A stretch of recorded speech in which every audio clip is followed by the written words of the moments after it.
You are looking at Julian's pronunciation guide, where we look at how to pronounce better some of the most mispronounced words in the world, like this other curious word. But how do you say what you're looking for today?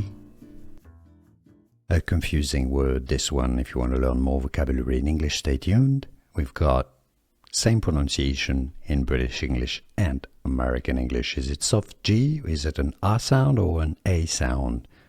The pronunciation is in English is as Gable, gay. Yes, it's hard G and an A sound, Gable. Gable, stress on the first syllable.